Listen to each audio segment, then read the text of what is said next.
የበሽታው ምንነት ኢንሱሊን ሬዚስታንስ የስኳር በሽታ ቅድመ ምልክት ይህ ማለት የጡንቻ ሴሎች የሰውነታችን ጮማ ሴሎች ቦዲ ፋት እና የጉበት ሴሎች የኢኑሊን ሆርሞንን መልእክት አንቀበልም የማለት ችግር ነው። ይህ የኢኑሊን ሆርሞን መልእክት ማለት ሴሎች ግሉኮስን ከደም ውስጥ ወስደው እንዲጠቀሙበት የሚያነሳሳ መልእክት ነው። ግሉኮስ የሰውነታችን ነዳጅ ማለት ነው። ግሉኮስን ከጥራጥሬ፣ ፍራፍሬ፣ አትክልት፣ ከወተት ውጤቶችና ከፈሳሽ መጠጦች እናገኘዋለን። ኤፒዲሚዮሎጂ በሽታው ያለባቸው ሀገሮች የዓለም 1/4ኛው ትላልቅ ሰዎች፣ ሕፃናት ያልሆኑ ሰዎች ሜታቦሊክ ሲንድሮም የሚባል የጤና ችግር አለባቸው። ብዙ ጥናቶች እንዳመለከቱት በሜታቦሊክ ሲንድሮም ችግሮችና ኢንሱሊን ሬዚስታንስ ችግር መካከል ዝምድና እንዳለው አመላክተዋል። ይህ ችግር ብዙ ጊዜ የነጭ ዝርያ ሰዎች ላይ ይከሰታል።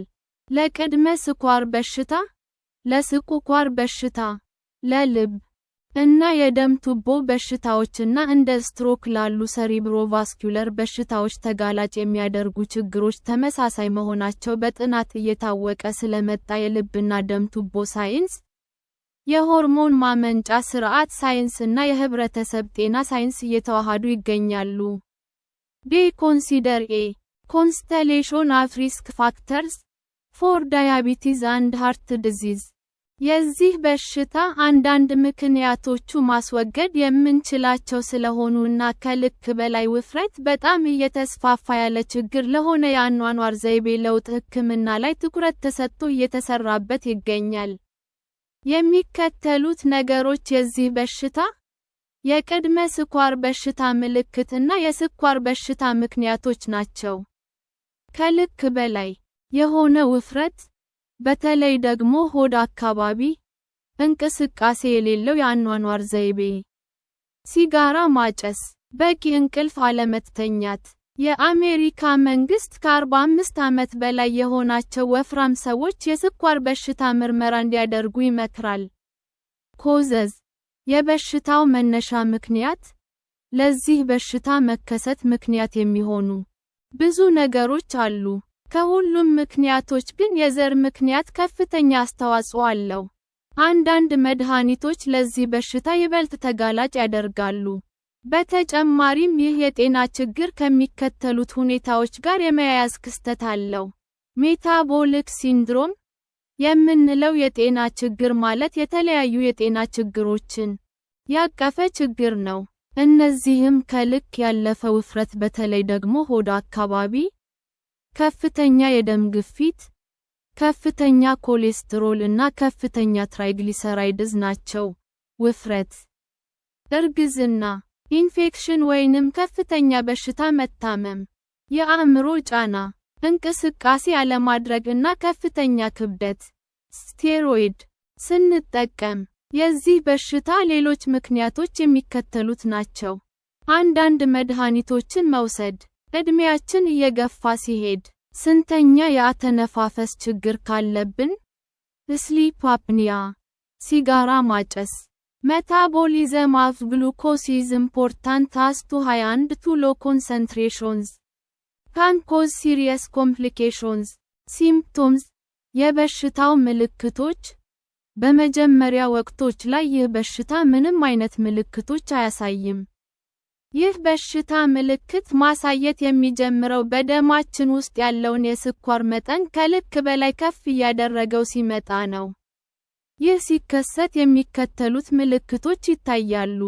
ከፍተኛ ድካም፣ የረሃብ ስሜት፣ ማተኮር፣ መቸገር። ሌሎች ምልክቶች ደግሞ ሆድ አካባቢ መወፈር፣ ከፍተኛ የደም ግፊት፣ ከፍተኛ የኮሌስትሮል መጠን።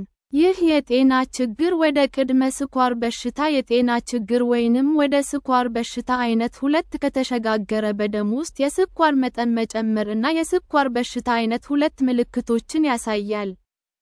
ዳያግኖሲስ አንድ ቴስት፣ የበሽታው ምርመራ፣ ቅድመ ስኳር በሽታ የጤና ችግር እና ስኳር በሽታ አይነት 2ን መመርመሪያ የተለያዩ ዘዴዎች አሉ። እነዚህም A1C ቴስት። ይሄ ምርመራ ማለት ባለፉት 2 እና 3 ወራት የነበረንን የስኳር መጠን በደማችን ውስጥ የሚለካ ነው። ፋስቲንግ ብላድ ግሉኮስ ቴስት። ይህ ምርመራ ማለት ለ8 ሰዓታት ምንም ሳንመገብ እና ከውሃ በስተቀር ምንም ሳንጠጣ በደማችን ውስጥ ያለውን የስኳር መጠን መለካት ነው። ራንዶም ብላድ ድሮስ። ይህ ማለት በቀን ውስጥ በማንኛውም ሰዓት ድንገት በደማችን ውስጥ ያለውን የስኳር መጠን መለካት ነው። ትሪትመንት አንድ ሜዲኬሽንስ ለበሽታው የሚሰጥ ሕክምና። ይህንን የጤና ችግር ለማከም የአኗኗር ዘይቤ መቀየር ወሳኝ ነው።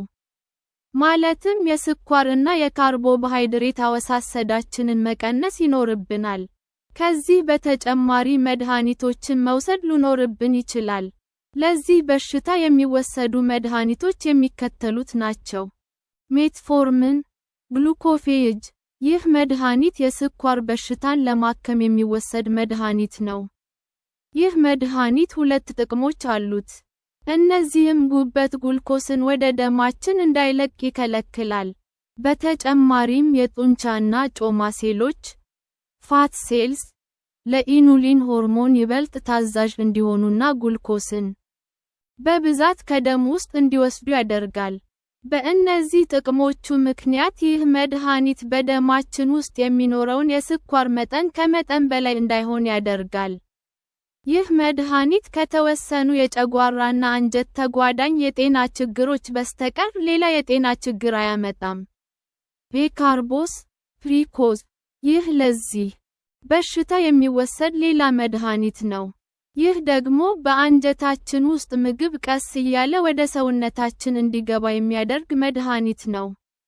ይህም ምግብ ከበላን በኋላ ወዲያውኑ ኢኑሊን መወጋት ግዴታ እንዳይሆንብን ያደርጋል።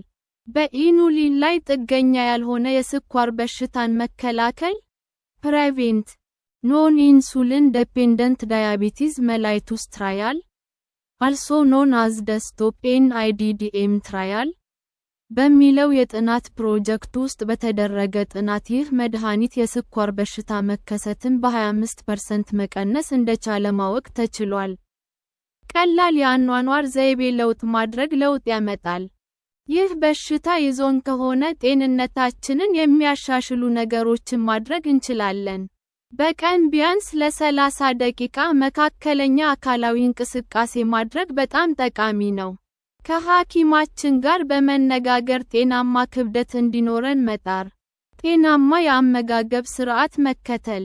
ፍራፍሬ፣ አትክልት፣ ገለፈታቸው ያልተወገደላቸው ጥራጥሬዎች፣ ለውዝና ተመሳሳይ ዝርያዎች፣ ናትስ፣ ባቄላ፣ አሳ፣ ሌጊዩምስ እና ሌሎች ሊሚት መመገብ ጤናማ ነው። ፕሪቬንሽን በሽታው እንዳይዘን መከላከያ ዘዴ።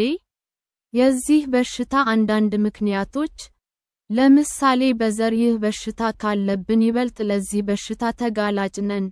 ልንከላከላቸው የማንችላቸው ናቸው። ሌሎች ልንከላከላቸው የምንችላቸውን፣ ለምሳሌ ውፍረት ምክንያቶች መከላከል እጅግ ጠቃሚ ናቸው። የስኳር በሽታ መከላከያው ዋናው ዘዴ ክብደት መቀነስ እና አካላዊ እንቅስቃሴ ማድረግ ናቸው። ቅድመ ስኳር በሽታ የጤና ችግር።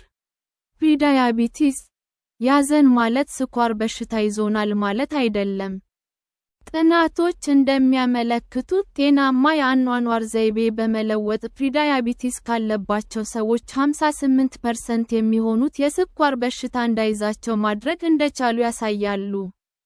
ስለዚህ የዚህ በሽታ ምልክት ከመታየቱ በፊት ወይንም ከታየም በህልም ቢሆን ጤናማ የአኗኗር ዘይቤ መከተል ይህንን በሽታ ለመከላከልም ሆነ ለማከም በጣም ይጠቅማል። በተጨማሪም ጤናማ የአኗኗር ዘይቤ በመከተል ብዙ ውስብስብ የጤና ችግሮችን ማስወገድ እንችላለን።